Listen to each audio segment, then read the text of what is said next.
જ્યાં સુધી જીવનમાં ખોટા એક્સપેરિમેન્ટ નહીં કરું ત્યાં સુધી ચેન નહીં પડે. ગુડ મોર્નિંગ, જય શ્રી કૃષ્ણ. આજે તો મેં નક્કી કરી જ નાખ્યું હતું કે આ મારા જે લોંગ હેર થઈ ગયા છે એને આપણે કટ કરાવી દઈશું, થોડોક ટકો કરાવી દઈશું. ના ટકો નથી કરાવવાનો, પણ આ હેર મને બહુ કંઈ ગમતા નથી, કેમ કે લોંગ હેર થઈ ગયા છે અને ઘણા ટાઈમથી મારી ઈચ્છા હતી કે હું શોર્ટ હેર કરાવું.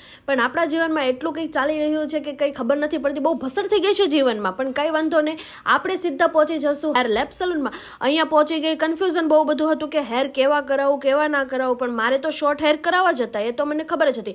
એટલે અહીંયાના હેર સ્ટાઇલિસ્ટે મારા હેર જોઈ લીધા કે કયા સૂટ થશે, એટલે ફટાફટ હેર કટ કરાવવા માટે બેસાડી દીધી. જોરદારના હેર કટ કરી દીધા. મેં કીધું જો બની શકે તો ટકો જ કરી નાખજો, પણ ના, એમને મને સજેશન આપ્યું હું તમારું હેર ટ્રાન્સફોર્મેશન બહુ જ જોરદારનું કરીશ, 2 મિનિટ તમે શાંતિથી મૂંગા બેસતો તો બહુ સારી વાત રહેશે. પણ કાંઈ વાંધો નહીં, મૂંગી બેસીને મેં આ ભાઈ જે કામ કરતા હતા એ કરવા દીધું. પછી એટલું બધું થયા પછી પણ મને કાંઈ ચેન પડતો નહીં હતો, એટલે મેં વિચારી લીધું કે આમાં હજી ચોકલેટી હેર કલર કરાવું તો अपन ने जो एक बार सोच लिया और ना हो ऐसा बनता ही नहीं है. हाँ दोस्तों, तो मारे कराવો તો હેર કલર, એટલે મેં હેર કલર પણ કરાવી દીધો અને હેર કટ પણ શોર્ટ કરાવી દીધા, કેમ કે આપણે કોઈ બીજાનું વિચારવાનું નથી, આપણને જે ગમે એ જ કરવાનું છે. લાઈફ આપણી છે, બીજાની નથી.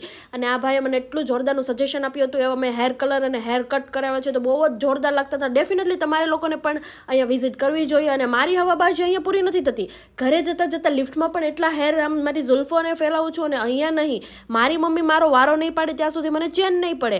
એટલે ત્યાં પણ હું મારી મમ્મી સામે એટલી હવાબાજી કરું છું કે મમ્મી લુક એટ મી, કેવા લાગે છે મારા હેર. પણ કાંઈ વાંધો નહીં દોસ્તો, તમે લોકો મને જરૂર કહેજો મારા શોર્ટ હેર કેવા લાગે છે. બસ ટાટા.